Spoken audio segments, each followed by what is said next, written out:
Well, maybe not register now on bluemint.com. But anyway, wanted to play that awesome trailer for the World Championships one more time because that was such a great video.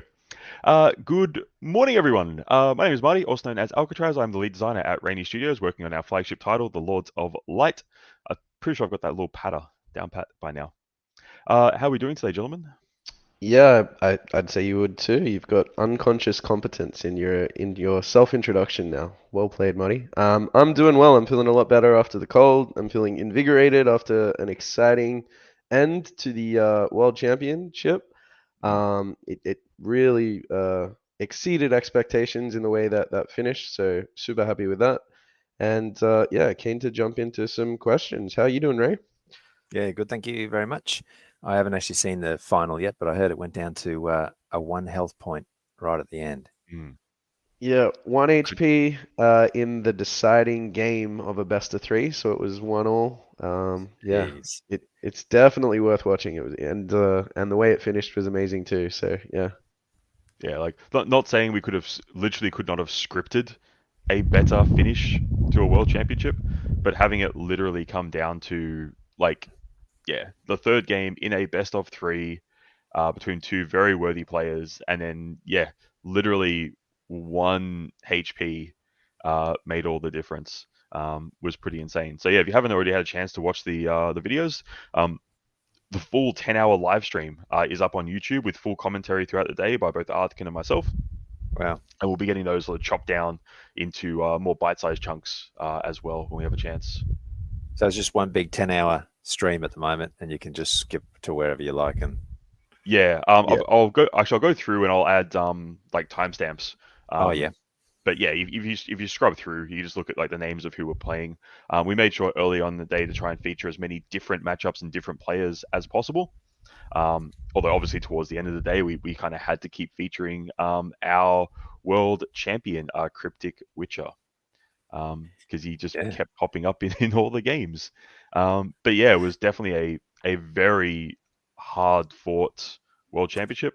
Um, Definitely was just a huge range of decks, a huge range of just different strategies that players were working with.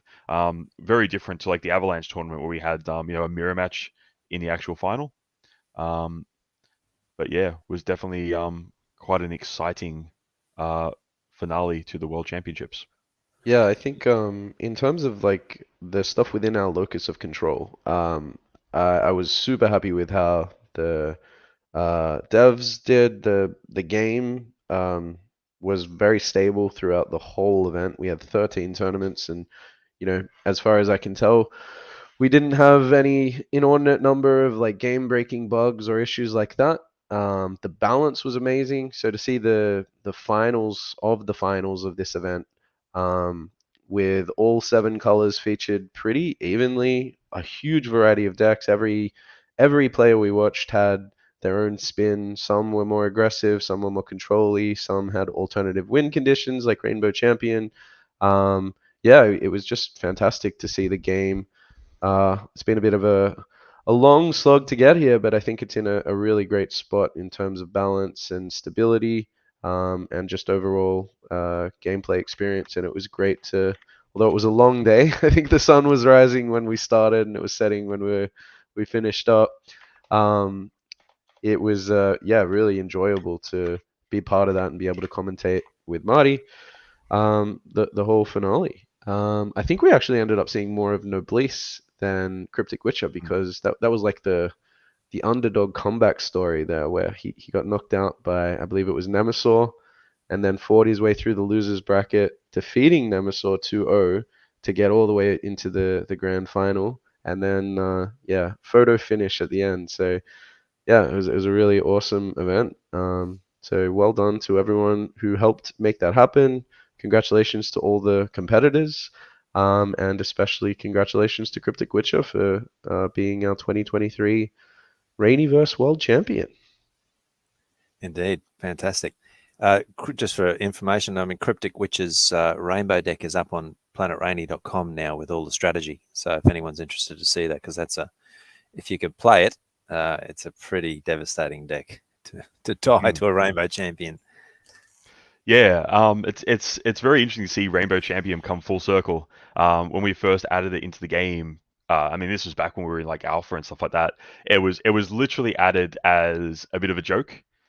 We realized we had all the 7 champions in the other colors. Um, Quite a common story for design in RTLOL is I'll throw something out there as a joke and no one says no, so I've got to go actually make it happen. And we did that with Rainbow Champion, obviously. Curiously, we did see Rainbow Champion in a different deck. I believe in the top 8. I can't remember who's. Like, we saw so many games on the weekend. I can't remember whose deck it was. But I'm pretty sure they were running it just to stake for a rainbow card. I'm pretty sure because they weren't running Yeah.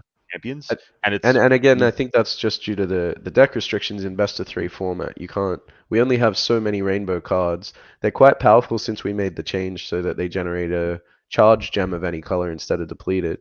So I totally understand and respect that decision. It just limits your utility. So obviously, if it's one of the last cards you draw, it's not going to be very useful. If but you yeah. get it So early on, helps with the gem fixing. Yeah. yeah, but yeah, no, definitely seeing Rainbow Champion go from being a bit of a meme deck to something that could take out a world championship. And I guess seeing like because we saw this deck coming. This is the deck that won event number 1, so it kind of went full circle because CW took out the first event with the same deck, the standard championships. Um, and I'd have to go back and have a look, but I wonder if Noblesse actually tweaked or changed the decks that they brought into the finals because of that deck. Because it really felt like the deck that we had in game 3, like that final matchup. I remember saying, I think it was off stream, like earlier in the day, that like this is the deck that could actually take out the Rainbow Champion deck. It had the speed, it had the utility to do it, and I mean, came very very close to doing so. But yeah, again, big shout out to Cryptic Witcher. Played obviously very, very well throughout the entire championship series. Big shout out to Noblesse, our runner up, who yeah had some very different decks, so different take on the meta.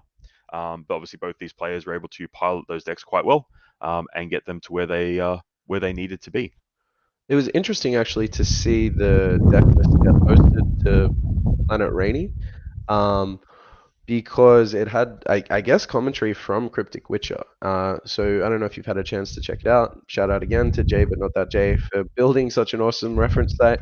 Um, but Cryptic Witcher says that it loses to Lust Chastity. So we like it obviously has some weaknesses. It dropped a bunch of games. It came down to the wire in the finals versus some of the like more aggressive mid-range decks.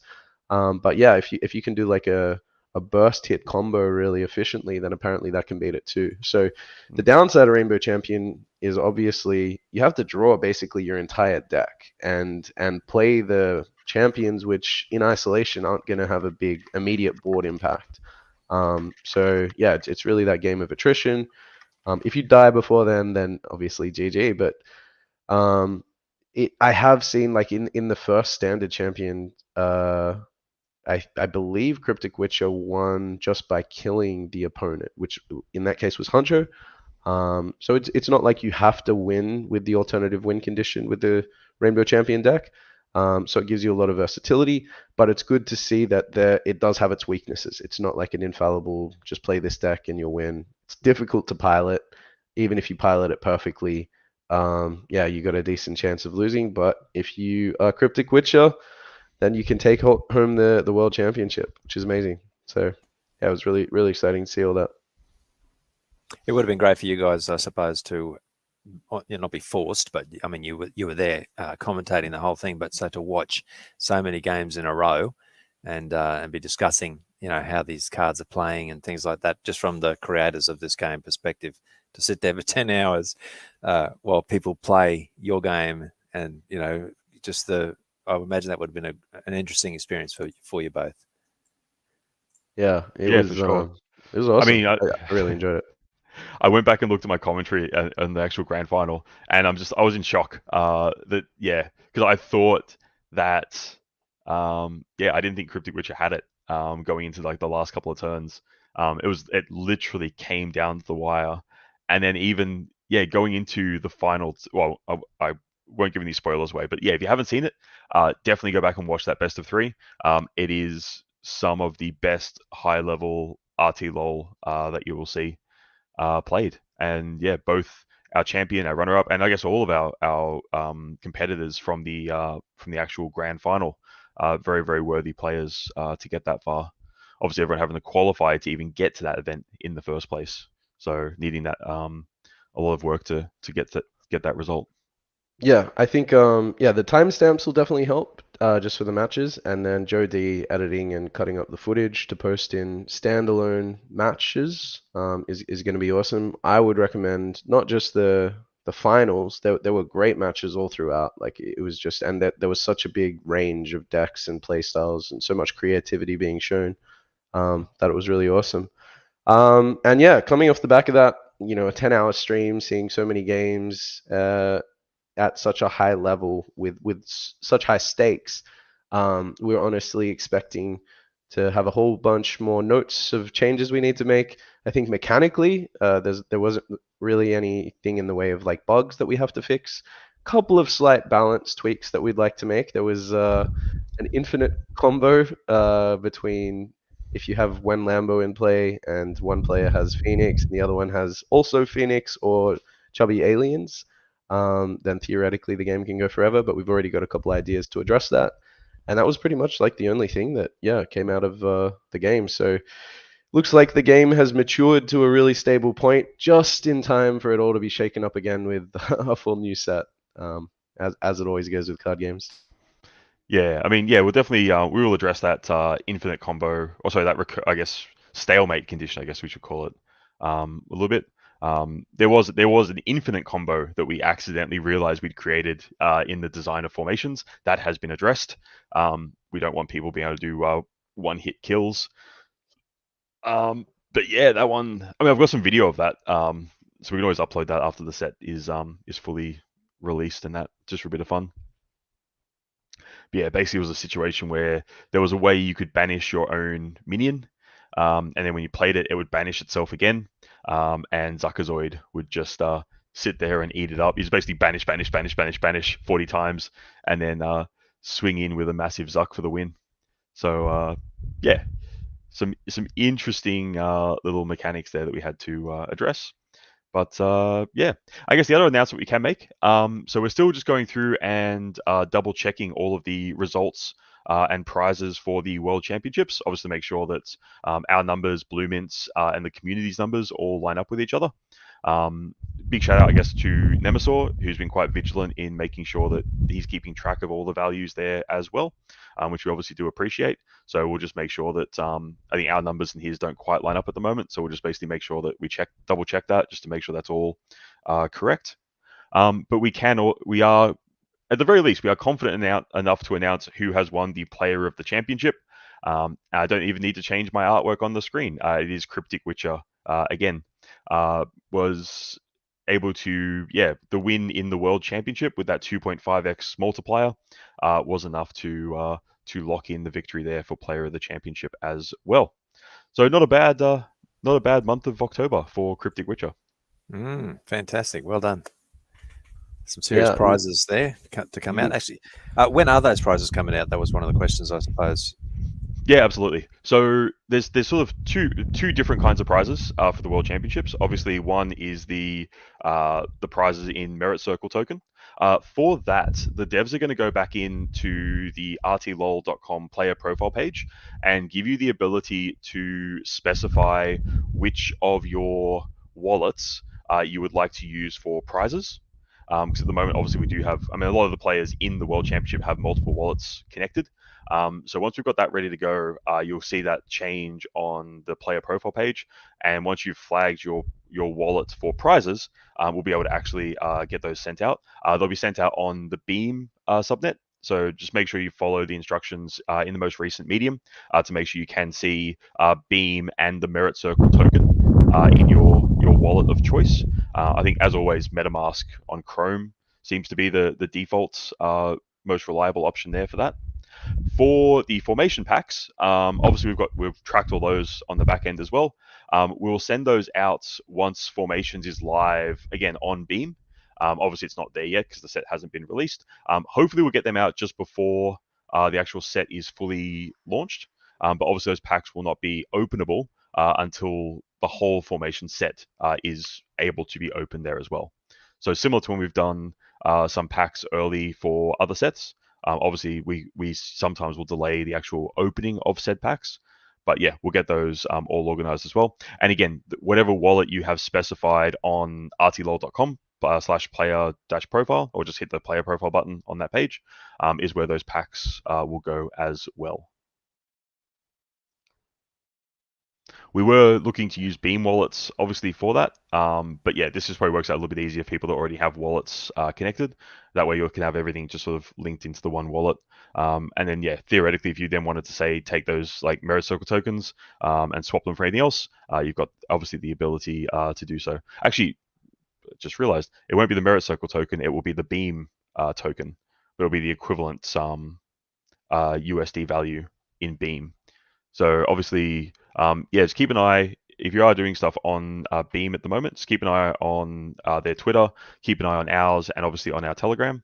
We'll communicate those changes as they come through. But yeah, obviously they are migrating from the MC token over to the Beam token on there. So I'm assuming the price will be in Beam as well. But again, it will be the same USD value, so that'll be fine. Cool. And then I guess, yeah, just a quick question there. I saw pop up from Grando. Yes, there will be. There's actually a tournament live or able to be registered in right now on bluemint.com. Not sure when that actually is. I think it's sometime this week. When's that? Saturday, Australian time. But yeah, so obviously now that the World Championships have concluded, we'll be back to our regular tournament schedule. So obviously with Bluemint, they'll be running regular events. Now that we have all the functionality in the client to do different varieties of tournaments, I expect to see some theme deck tournaments, some collectible tournaments and stuff like that popping up from time to time in addition to our standard events. And then, yeah, there'll be the regular weekly events, and we'll be looking to do more of our like monthly larger tournaments as well. Haven't scheduled any of those just yet. We're letting the team recover from the World Championships. But yeah, we'll definitely be doing more of those as we move forward as well. If a tournament's not specified as to what it is on Bluemint, basically you just have to own that card as a soulbound or an NFT to use it in your decks. Yeah, I'll reach out to Bluemint and make sure they update to specify what type of event. But if it doesn't specifically call out an event type, assume it's a standard event, which is basically, as we've done for most of our events up to this point, where you need to own either the soulbound or the collectible version of the card. Mm-hmm. Excellent. Yeah. It'll be good. I'm definitely looking forward to doing some theme deck tournaments. I think that'll be interesting, especially after Formations drops and we have new theme decks in the format as well. And then, yeah, we'll keep doing collectible events as we move forward, because obviously we want to make sure that we're still supporting and incentivizing our players who own collectible cards. Have you guys created those theme decks yet for the formations? I've got 2. So at the moment we're tossing up if we add 2 or add 7 for formations. It's probably going to be a number in between the 2 at the moment. The original plan was to do a blue theme deck and then a multicolor theme deck. But there's so many interesting mechanics that we've built into formations that I really want to kind of highlight a few of them at least. So most likely be a number between 2 and 7. Probably the biggest thing that would affect a deck making that cutoff is how it balances out against the other existing theme decks and what we think we'll be doing moving forward. Designing theme decks it's really important that we try to keep the accessibility as open as possible, because they're a great way for new players to learn new decks, new mechanics, and experience the game. But also we need to make sure that it stays relevant. So we have to try and keep the decks as close as possible to parity in terms of strength against the existing theme decks as well. Otherwise, like, we don't want to sort of power creep the theme decks and have the old ones become irrelevant. So there may be some decks that don't quite make the cut because they fall on either side of that like power curve. So yeah, we'll definitely be testing all the theme decks that we do add in formations will be tested against the 7 existing ones to try and keep them as close as possible.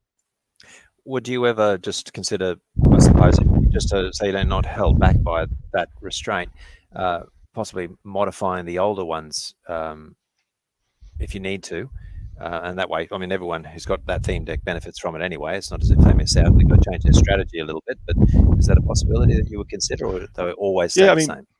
I mean, we can do. The actual theme decks, when you own a theme deck, we don't actually like assign the cards against it to your account. We just tell the system just knows, okay, you have the red theme deck, and then when you go into a game or you pull it up, it basically knows to go check the server and see what those cards are.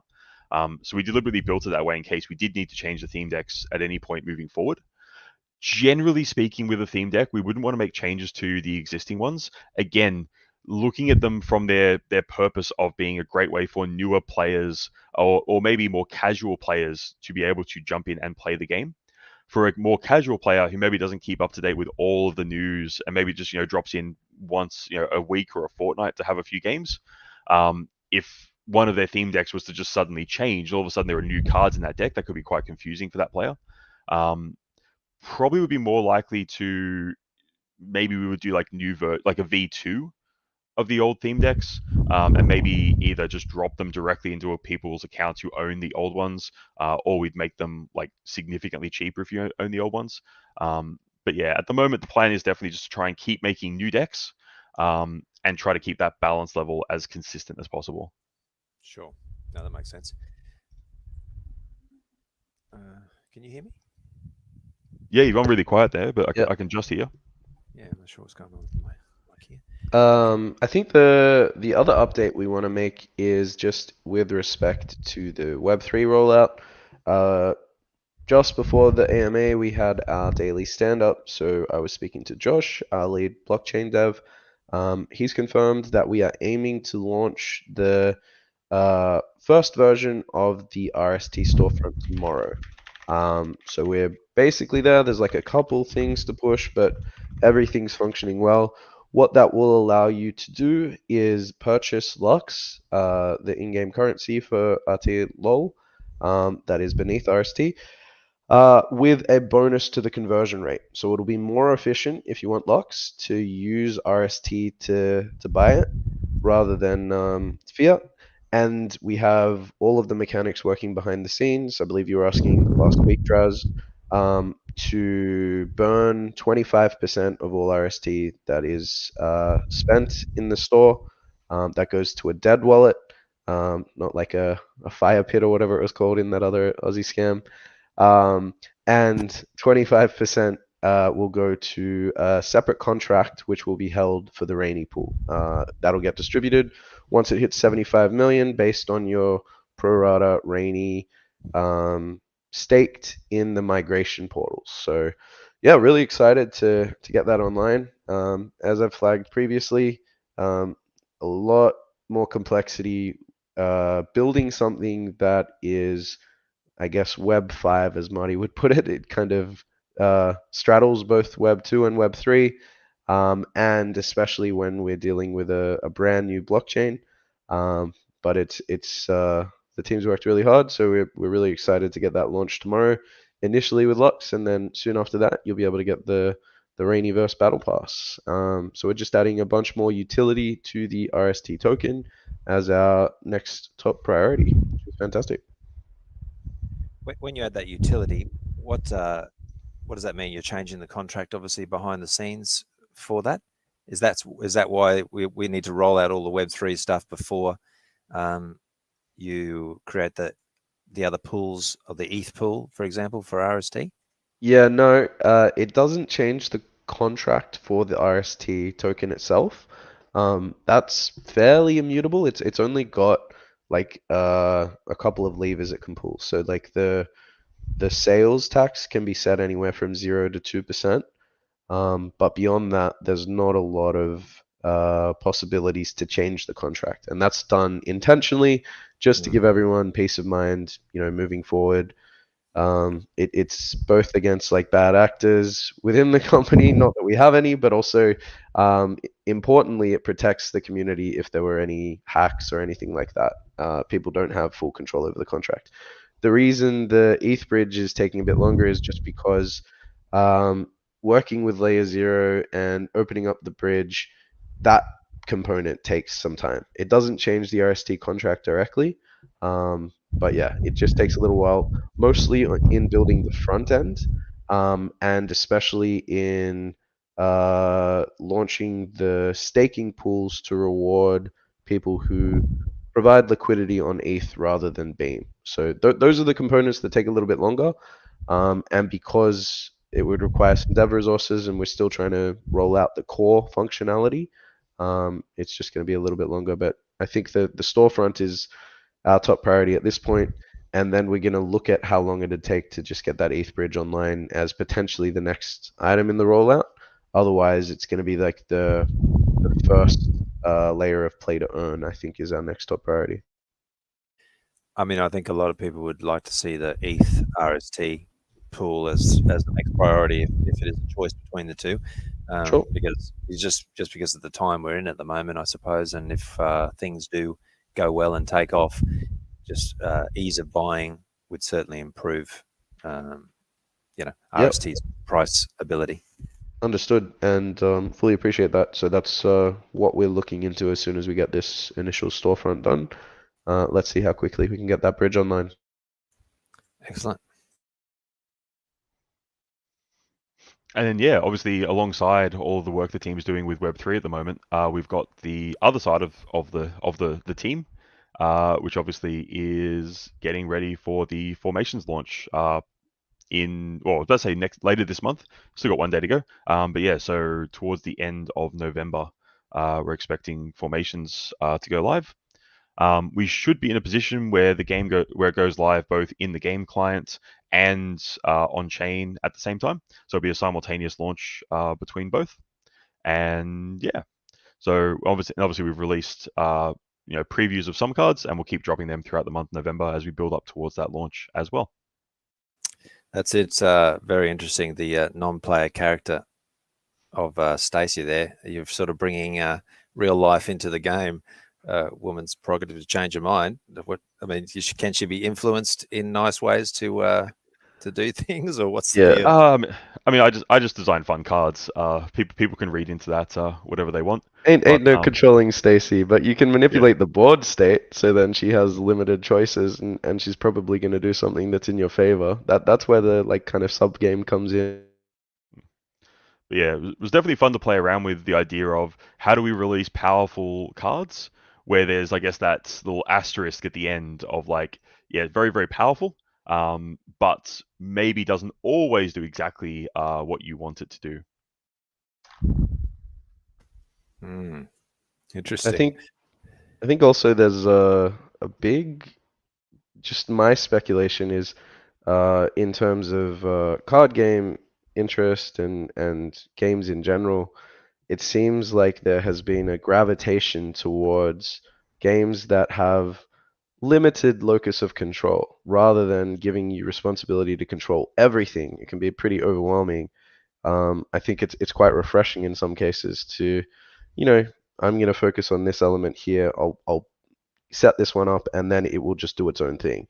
So you've seen that with like the MOBA genre. That was one of the big ones where you control one hero, but there's a constant war being fought between you and the opposition. You've seen that with the Dota auto chess and Hearthstone Battlegrounds and TFT, just the auto battler format. And then there's even been like some spins on the old RTS classics where you have multiplayer team, say versions of StarCraft where one will control the economy and one will control the military. I think those are other ways that you can add a fresh spin on the game. So we've just released a whole bunch of different formats that we've rolled out successfully for the World Championship. I think yeah, the NPC mechanic has a lot of impact in terms of how it can mix things up. And then, yeah, obviously Elemental Mastery being the mythic spell this time around. Very similar to the 7DS Mythic, mostly because we really like how that's played out. We saw that being played quite a bit from a variety of decks throughout the World Championship, which is always great to see. This one, obviously, with the limits on Mythics with deck building, this sort of opens up some interesting possibilities for potentially for Elemental decks to see a little bit of a return. Um, I mean, I know we threw the video up on Twitter. I refuse to call it X. So I'm just going to keep calling it Twitter. But I can also play it here again now too. So if anyone who hasn't seen it, this is just a little snapshot here of Elemental Mastery.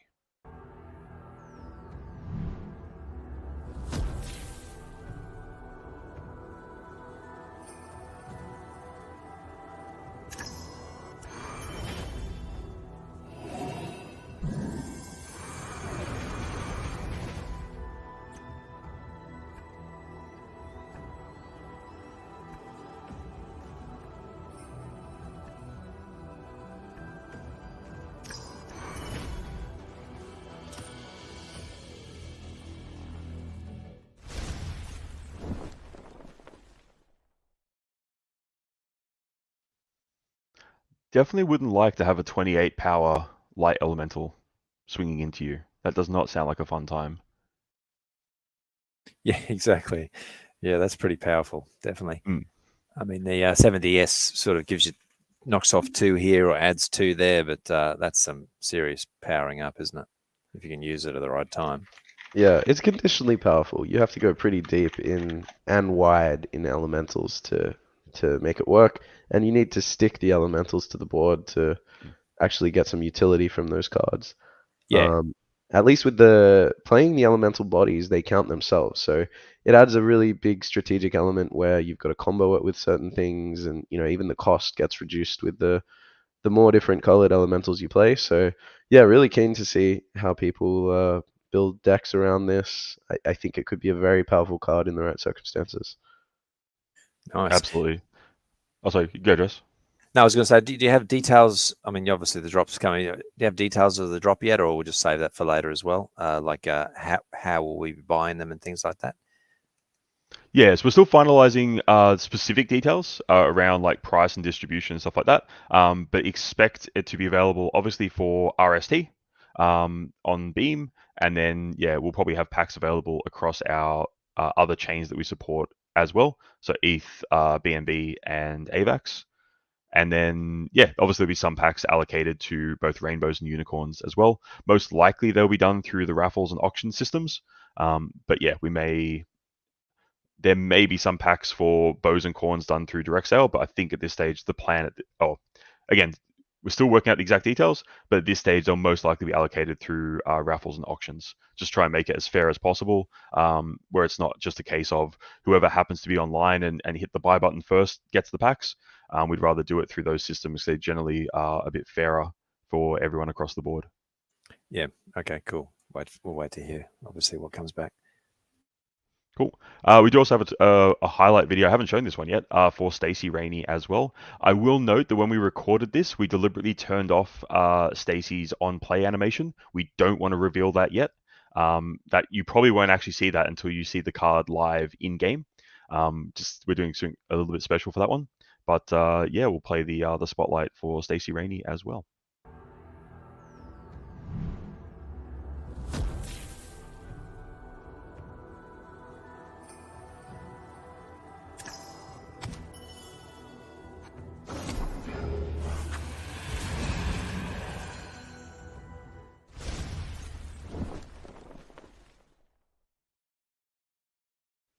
Trust, not quite as obvious without the OPA in there, but yeah, obviously played the card and the card chose to just attack sort of automatically by itself. So yeah, Oh, okay.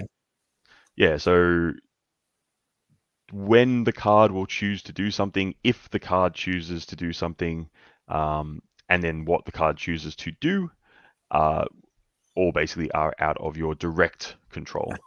But Yes. if you, I mean, the best example I can give, if you played early Hearthstone, the Warrior card Brawl was a great example of where a random effect, but you could still manipulate it in certain ways to try to favor yourself.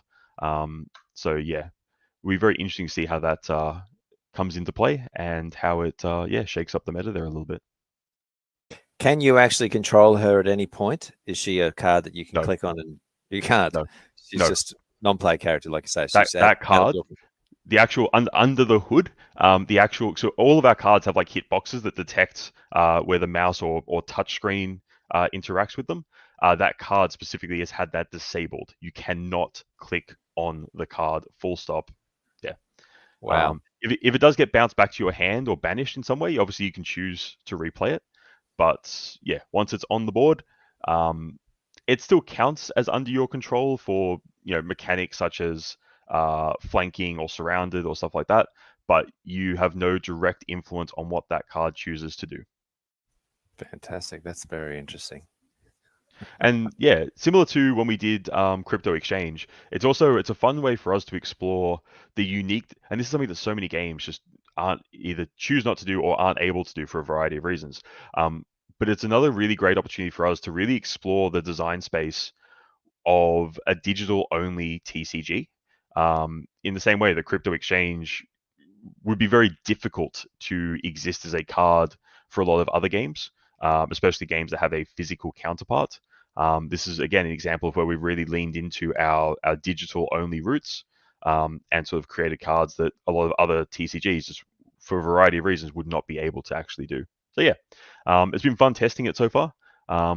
It's in our testing, it generally gets played more in aggressive decks. So we're seeing in our internal testing 4-color aggro decks pop up more and more. Obviously, the 2 colorless there gives you a little bit of flexibility in what gems you have on the board there. So you've still got access to, if you need to pump out, a couple of early, red or yellow or green, the most common colors I'm seeing in testing. But yeah, definitely, the quicker you can get it out, the quicker it can sort of just have a presence on the board and do its own thing. If you can't control her, let's say she's on the board, your turn ends, they have their turn, it comes back to your turn. Does she just does her turn whenever she feels like it? So if you're trying to kill someone, she could kill him before you even have a chance. So she can sort of mess up your strategy a little bit if She could. you might. Yeah. Okay. Cool.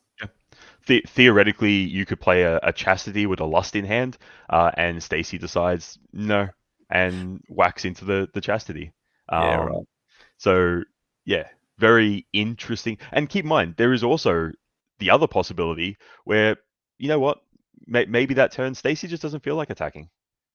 Stacy's just going to chill. Maybe read a magazine, check out a book, work on the tan, just all the things that Stacy Rainey wants to do. Eat some ice cream. Yeah. Yeah, absolutely. Yum yum. Can we get some cards like that have shown that you've done the dishes, vacuumed the house, and things like that, so that she'll be nice to you? I mean, Sorry. honestly, Stacy just doesn't care. You can do all those things, but she's just not going to give a shit. It's as simple Fair as it enough. gets. Yeah, Strong woman. does her own thing. Yeah. I mean, you could correct. always FUD her. That's the only thing that I can think of. If you Ooh. really want to take control. Yeah. Just yeah. Obviously, in doing that, Destroy her spirit. you lose all the other abilities there as well. Well, Yeah, your opponent could FUD her, I suppose, couldn't they? yeah, and then but you then gain control of her in that case because she's your Yeah. minion. So yeah, I mean, so one interesting combo could be like playing Stacy, let her do her initial pumped force field lifesteal attack. Then next turn you FUD her, or directly after you FUD her to take control of a 6/9 for 6 gems. It's like pretty well started for what you get. And especially given that you get that initial utility if she chooses to attack and attacks the right target, but that's the risk you run. I mean, yeah, that's the high risk, high reward. Like you may, drop this and it's the perfect board state. Maybe the opponent has no minions on board, they're on 6 health, you play this and nothing happens. Damn. Does she have a memory between games? She sits there in the background and just sort of stews on things, what you did to her last time? That's like a philosophical question there, eh? Yeah. I don't know. We could do some backstory. Add her into the lore. Yeah. Yeah, definitely. Does Stacy Rainey dream of electric sheep? Yeah. There's some rabbit.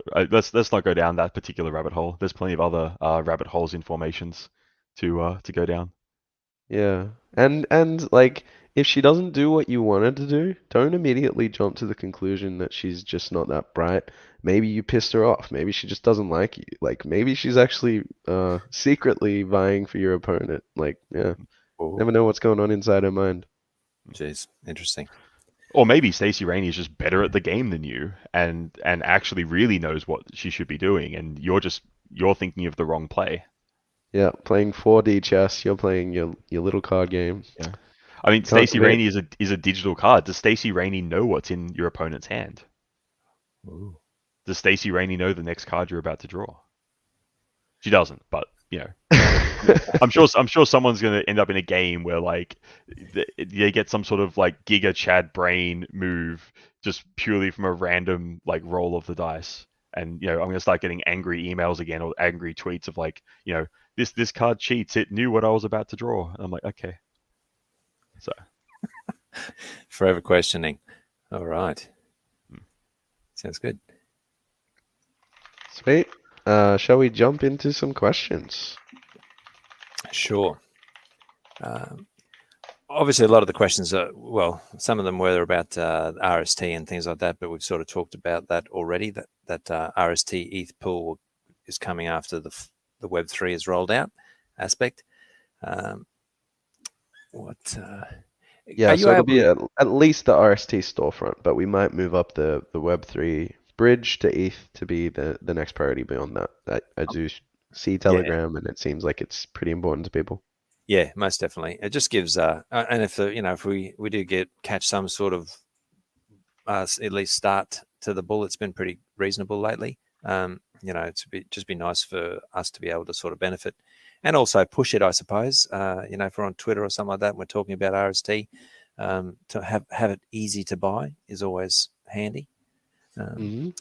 Verse just asked, are you able to give an exact uh, calculated example of how play to earn will work? Like he said, like how much a rug or a Chad is going to give with the current prices? It's hard to give the exact value because a lot of it will come down to how many other cards have been staked and also just what cards are being played, especially with the play and earn side of things. Um, because there's so many variables, it'd be hard to give specific values. Probably the best thing to look at, if you go back to the early mediums where we spoke about it, and then look at the other mediums on the RST rollout, you can see the allocation of RST, of how much of the RST pool will be broken up for those play and earn and collect and earn incentives. I'm pretty sure that's in that medium, isn't it, Chris? Yeah. I Yeah. mean, that's all. Yeah, that gives you an indication of like the allocations we're looking at. That'll be distributed, and then I guess if you wanted to do further analysis, you could look at like the X photon earning rates for when you stake the Genesis cards as an idea of like how powerful or rare we see the cards as. Obviously, you won't have them for 7DS or Tempest, but you can extrapolate. And there may be some changes now that we've, kind of changed since then how promo cards work. And then I guess it'd be checking out the recent tournaments. We got like a 10-hour live stream we've just been talking about. See what cards seem to be played most often, which ones are in the winning decks. Do your own analysis there, and you can at least get an indication of what to expect there. But yeah, we won't be able to publish anything until it's all online, and then it'll be changing on a day-to-day basis. But it's using sort of similar like mechanics, like you've said, from previous staking type opportunities that we've had. That we sort Yeah, of yeah. So the collect and earn is all just based on how popular, how well the cards are going. Um, we'll provide you all the details once it's all ready to launch. We'll give you a little bit of advance notice and unveil as much as we can. But yeah, just a lot of these elements are going to be in a constant state of flux.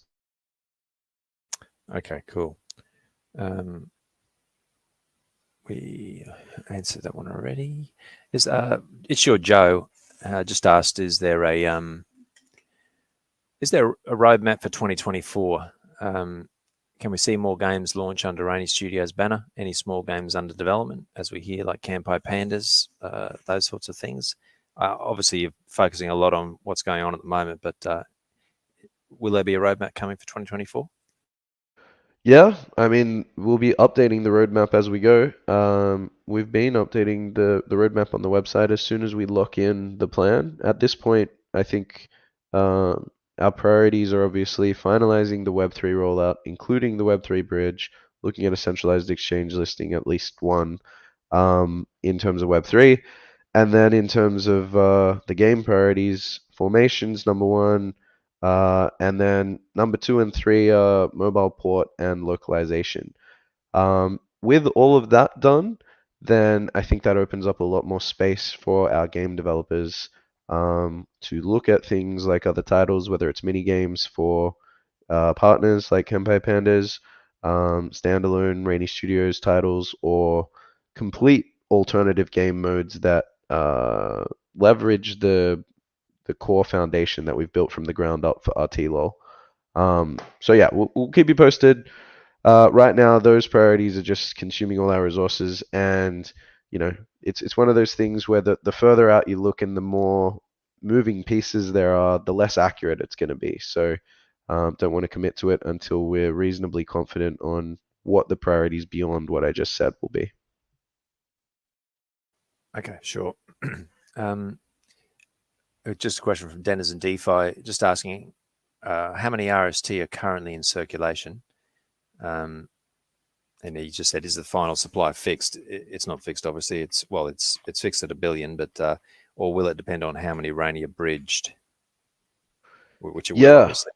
yeah, it's a good question. I mean, right now we have no intention in the foreseeable future to close the migration portal, but there may come a time where it makes sense to do that, which will potentially cap the max supply of RST below 1 bill. The theoretical maximum at the moment is 1 billion, with 500 million coming from Rainy, and then the rest released over a period of 5 years. Um, I believe if we assumed that all the Rainy was going to be bridged across, the initial, like the current circulating supply is somewhere around 650 mil, I believe. I'd have to double check that with Josh. Um, Actually, no, I think it's less than that because we locked up all the private tokens, didn't we? Yeah, it'd probably be around the 600 mil mark right now. And that's going to progressively increase to theoretical maximum of 1 billion, though I imagine it's going to be less than that. Just even if we don't close the migration portals, there's inevitably going to be some Rainy that was lost. I mean, we've been around for 2.5 years now. Yeah, and it's been like a pretty tumultuous time in the market with a lot of scams, a lot of people who have, checked in and then moved on with their lives. So, yeah, I imagine it's going to be less than 1 billion, and it's around 600 million now, I believe.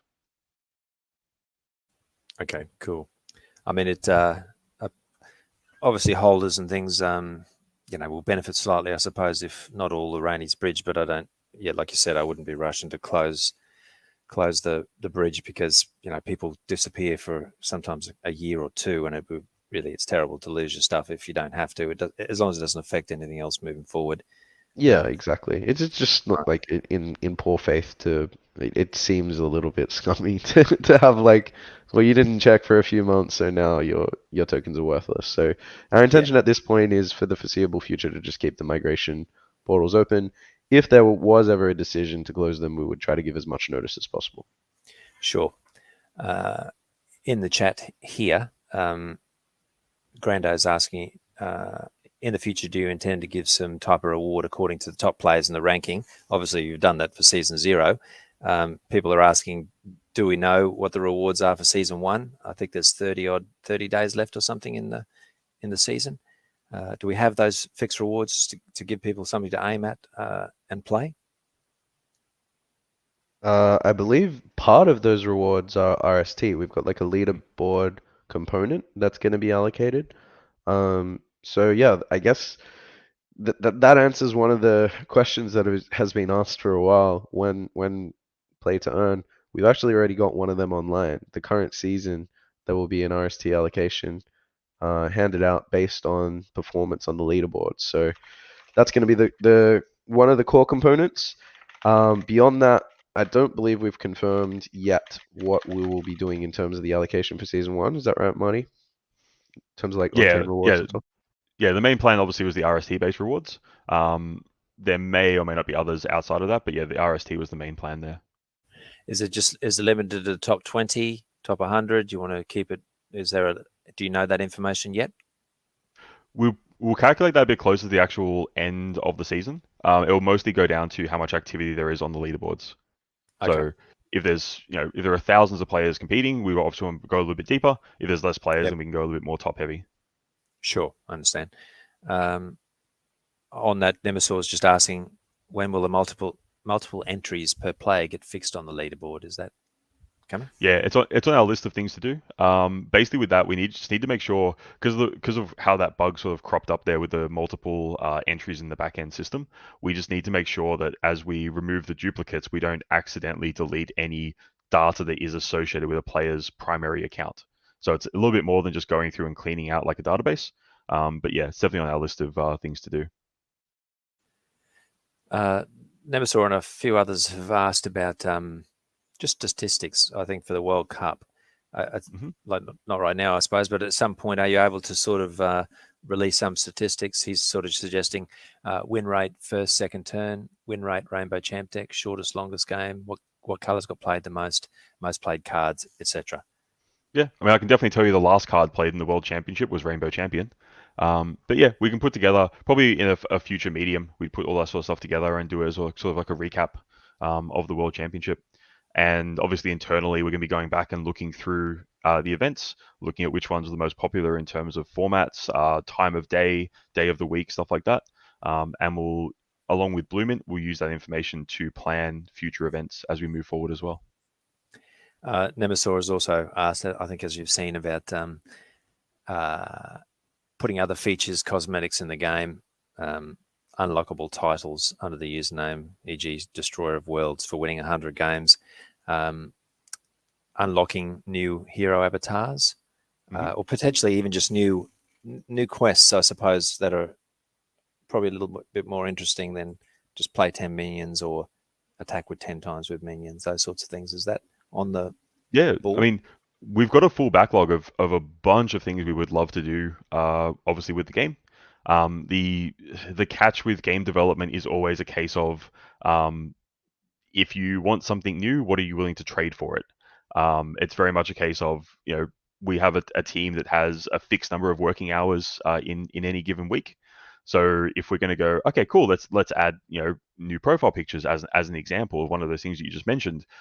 Are we willing to have formations get pushed back a week in exchange for that? Are we willing to have mobile get pushed back? Are we willing to have localization get pushed back? So it's always a trade-off of where we feel we can add the most value for the game and for the community. And yeah, it's unfortunate, but sometimes we do have to make those hard calls and prioritize, feature A over feature B. As we've mentioned in previous AMAs recently, the priority for the team, obviously, at the moment, specifically, is making sure that formations is good to go. We're trying to get that ready, relatively early compared to some previous sets where we've been testing right up to the launch. Well, obviously, we'll keep testing, but having everything from a development perspective done early just takes a bit of the stress and the pressure off the team around that. And then obviously after we get formations to a point where we're happy to sign off on that, the priorities there would be mobile and localization. Yeah, I think mobile localization really is super, super important for adoption. How are you going with that? Is that, I mean, you've stopped that for just a little bit while you work on the Web3, or are there still people sort of chugging away on the background on that? With mobile, we're still doing a little bit of testing on the back end. Most of the work left to go there is specifically like UX and some minor optimization sort of work. Once formations is done from a dev perspective, the team will roll over onto that and start tackling that specifically. There's a few things we want to change, mostly around how like the game loads in from the menu and stuff like that. That's not really, they weren't really things that we needed to do from a desktop game perspective. But obviously on mobile, when you have much more limited resources and processing power, it's a bit more important to make sure the way you're handling some assets is just as efficient as possible. So we'll sort of make that shift over there. But yeah, mobile's definitely at a testing and UX sort of stage. Localization, we've got most of the text in the game sort of pulled out, ready to go, and being handed off to a localization team that we're working with. That's obviously step one. Making sure the localizations are done correctly, which for a game is a lot more work than you would think, because not only do you need to make sure that the words and sentences come across, you need to make sure that in the context of the game it makes sense. If you go back and look at some early localized games, you'll find interesting things like all your base are belong to us, and just weird localization quirks where the team we work with specifically, the first thing they do is they go in, they play the game, they understand what the mechanics actually do, which gives them that fundamental level of knowledge when they're going through and actually doing the full localization pass from that point forward. Once that's done, then the work with localization is actually telling the game any single time it wants to display text on the screen, basically to pull it in from that external database. It's a bit more efficient than that, but basically making sure that anywhere in the game that would normally display text, whether that be triggered from code, triggered from prefabs, or triggered through like game events, for example, holding your mouse over a transcendent icon, things like that, that the text it's showing at every point is correctly pulling in from that localized text. But yeah, that's most of the work is underway for that. But as I said, the team obviously has been shifting their focus a little bit, more making sure the World Championship went smoothly, the Web3 rollout, and formations were all ready to go. Okay, no worries. Nemesaur has offered, obviously, to help with the localization of the German side of things. If you, it would be interesting, I suppose, when you get down to sort of having localization somewhat in place, if you like, just to throw it up, because we do have obviously a number of players that are from all those languages you're talking about, Sure. Portuguese and things like that. So it'd be interesting to have them look at it before it gets fully released, I suppose, just to give you a hand. But Yeah, definitely appreciate that. But yeah, when we're doing localization across a variety of languages, it's generally easier for us just to work with a single team who's able to handle all of those languages at the same time. Having said that, definitely happy to have community feedback once we have all that localization in game, just in case there are any particular quirks that do get missed. But yeah, from a development perspective for us, it's just much easier to have one team looking after, say, 8 languages than having a mix of external resources and community-based translations.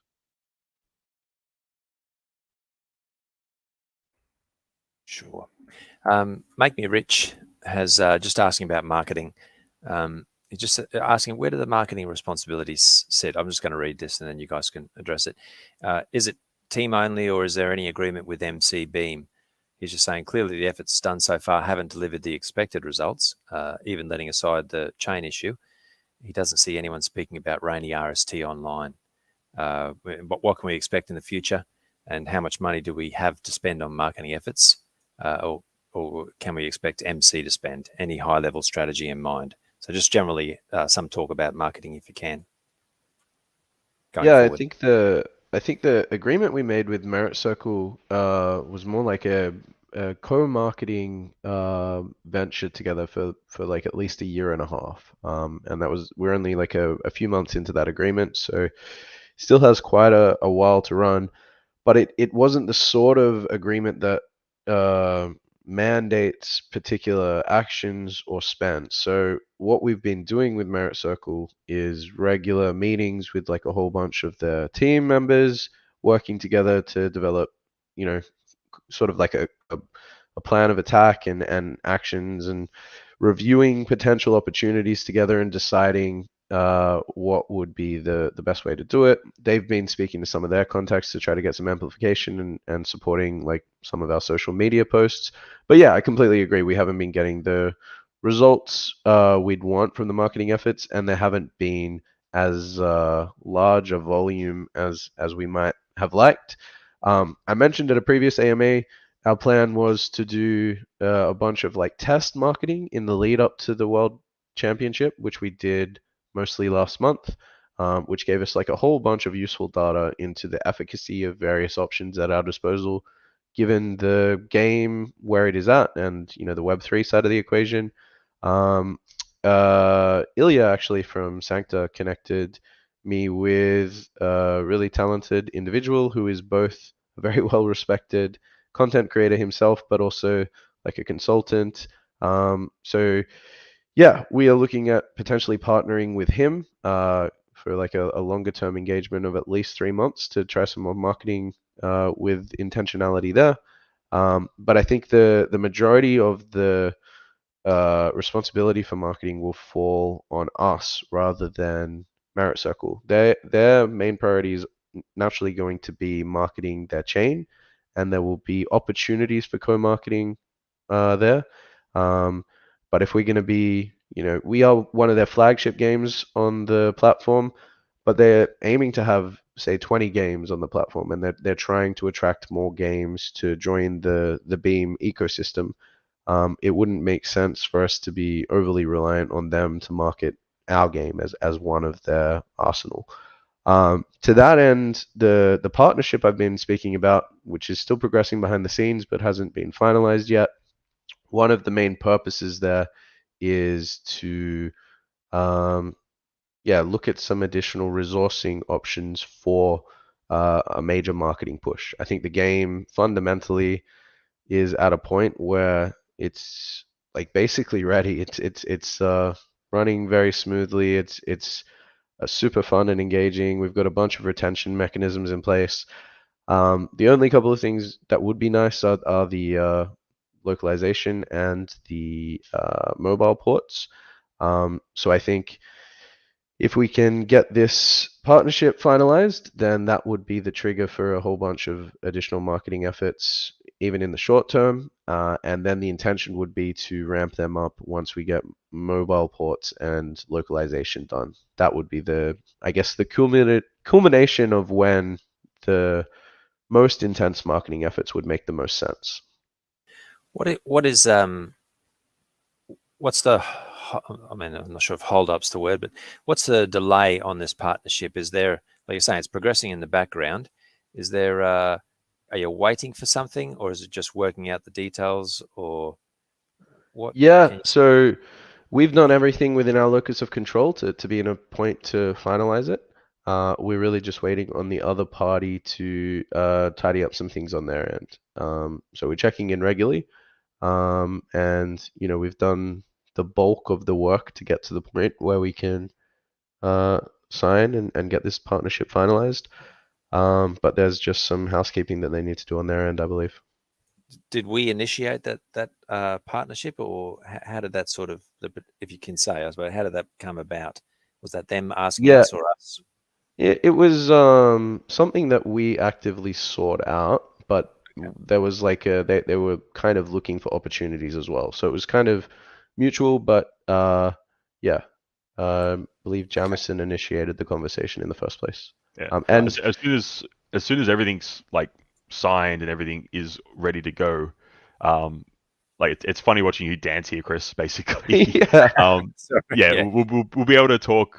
Like Chris has chatted with this other party. I've chatted with them. They've met the team. We're they've all they've actually met like the key partners as well. So like the Kampai Pandas, we've got like all the major VCs and stuff are quite supportive of this opportunity. So yeah, we're just in a minor holding pattern waiting for them to finalize on their end, and then yeah, would love to share all the details with you as soon as I'm allowed to do so. Yeah. Yeah, but Sure. to give you an idea, I guess, of the scale of this as well, when we had like the Epic announcement, which we did at GDC, like we were dropping hints around that from like the start of the year. Um, we've been very mum's the word with this. Um, I mean, for legal reasons more than anything else, but yeah, it is definitely going to be a pretty massive opportunity when we can bring it all together. You would potentially, sounds like you potentially say it's possibly the biggest opportunity that we've come across so far. This makes Epic look like mice nuts. Okay. Right. Fantastic. Well, best of Shout luck out with to that. Epic, love you guys. But yeah, this is pretty big. Get going. Yeah. Nice. All right. Um, sorry, guys. Second question. But I suppose people are just asking about numbers on game usage and adoption. This is Make Me Rich again. Are there any reasons for any secrecy behind the game numbers? Are they able to be released just so that people have a bit of an idea of what's happening? Uh, just for interest's sake, really. I mean, specific numbers we generally will never release. That's the same as most games. We're never going to release specific numbers. Um, if for no other reason, we don't want potential competitors to have access to that data. As much as we love sharing information with our community, you've got to keep in mind that a lot of other games watch these AMAs. There's a reason why you'll see other games in the Web3 space use mechanics very similar to ours, or potentially try to get ahead of us on certain marketing opportunities. So there is a reason why we do keep a bit, keep some things close to the chest. Um, Specific numbers, I mean, the World Championship, what I can say was our player like activity over the last month was very bursty, very spiky. Prior to that, we'd had fairly consistent player activity across any, say, a given day or given week. With the World Championship, with having events at different starting times and different days of the week, and obviously people, either preparing or choosing, okay, I'm not going to play today because I know I'm going to play a lot tomorrow and stuff like that. Activity was sort of a bit all over the place. But yeah, now that the World Championship's over, and we're back to our more regular schedule of just weekly Blue Mint events, heading into the final month of this particular season, and obviously with formations around the corner, we'll probably from like next week onwards, we'll be in a much better position to sort of see the net result of the World Championships, and so where our player numbers are going to settle as we move towards the end of the year, and then obviously into 2024. I think also the numbers kind of change for a card game with like regular releases naturally. So having seen it a bunch of times with Magic, Hearthstone, all the big card games, you'll get like generally see a big wave of renewed interest of people who um, try the new thing. So when Formations comes out, we'd expect like an uptick in numbers, both from people who played the game previously and then just got distracted and did other things, or kind of appreciated all the things and are just looking for that novel experience and that new challenge. Whereas right towards the end of the season and after a tournament, I'd expect in the lead up to Formations it to be a little bit more quiet. So that's pretty normal just in terms of the natural ebb and flow of the player numbers for a card game like this. Yeah, but yeah, there's a lot of reasons why we don't release the numbers exactly publicly. Um, and Yeah, that's okay. yeah, that's kind of it.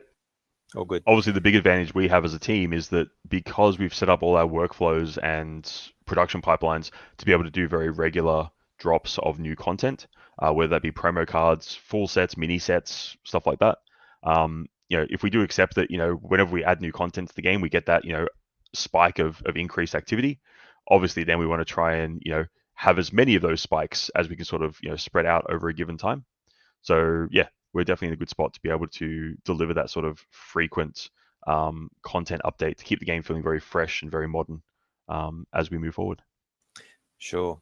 RA Verst asked, and I think this question has been answered, what are you working on in the background that is favorable for investors instead of Web2 gamers? And I think that potential major partnership would be a massive thing for that.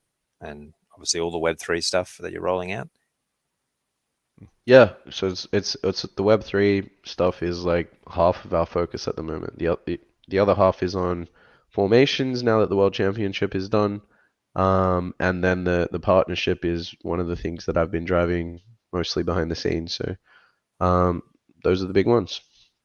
I just read these guys. I mean, just because they don't get grumpy with me in the chats, but he's just ROS again. He's just saying, hey, he's wondering whether you guys are under some sort of NDA.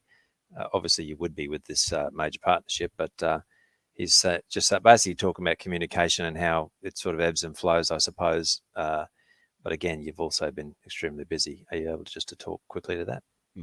That's the only one that we're the partnership, because it hasn't been finalized yet. Like it's not locked in until it actually happens. We can't reveal certain details. But pretty much everything else we're able to speak openly about. And that's why we do these weekly AMAs and we try to be as transparent as possible.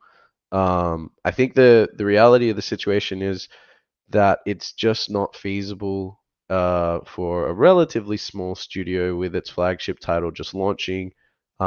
Still in, we might be at the start of a bull market, we might be in a bear market rally at the moment. Still in like pretty challenging conditions for say like a year and a half now.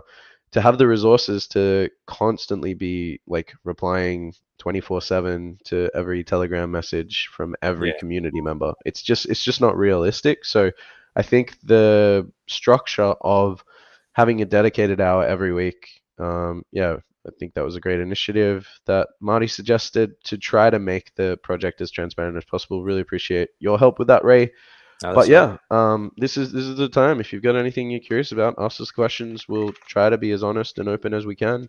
Partnership is the main thing that we can't speak about.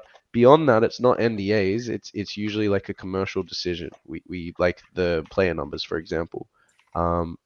We're not intentionally keeping anything secret for the sake of it.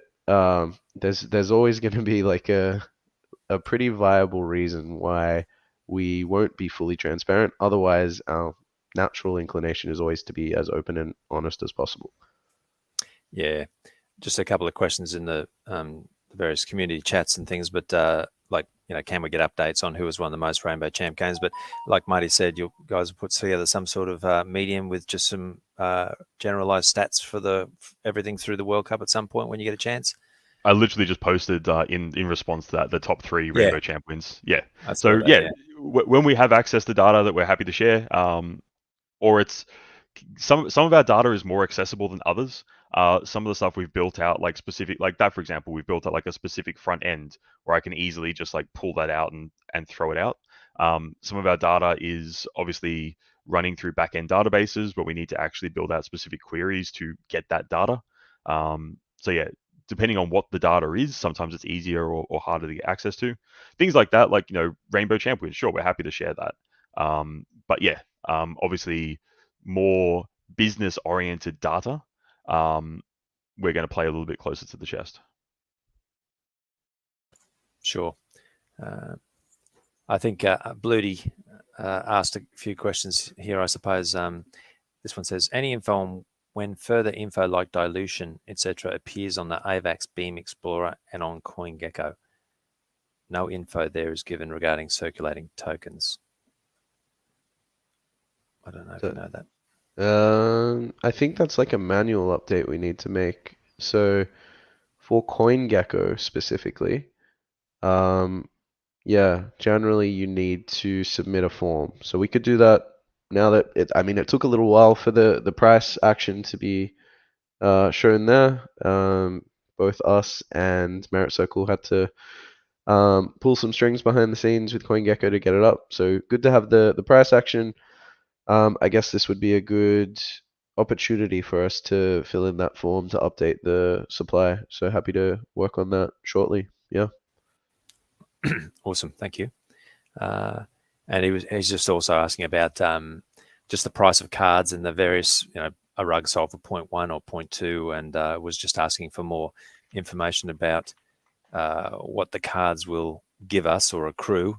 But I think you've already sort of technically a little bit answered that, but that info is to come, is it? Yeah, I mean the main things are the eligibility for play to earn rewards, full access to the collect and earn rewards, and then access to exclusive collectible only tournaments. So the main things that we're intending there. The reason I would suspect that that's happening is just because we haven't got the first 2 online yet, the collect and earn and the play and earn. So it's easy to speculate on how much or how little that will translate to in reality. But if at this point in time there's still the utility of the collectible cards is still being built, then yeah, obviously the person who sold that just made the call that based on the snapshot today rather than what is coming. So yeah, of course. It's not necessarily a reflection over the medium to long term. Yeah, when we're still building the foundational utility for the collectible cards. Yeah, that's right. Even the popularity of the game or adoption takes off. Yeah, and all that sort exactly. of stuff. So really, I mean, that's most of the questions, it seems. So you guys are working on Web3. All the Web3 stuff's coming out. Then we're getting into an ETH RST sort of pool and looking at the sexes. That major opportunity is sort of working away in the background. Localization's happening, mobile's happening. So yeah, the future's looking pretty bright. We just need to get that stuff out, but obviously resources are the thing there. Yeah, definitely.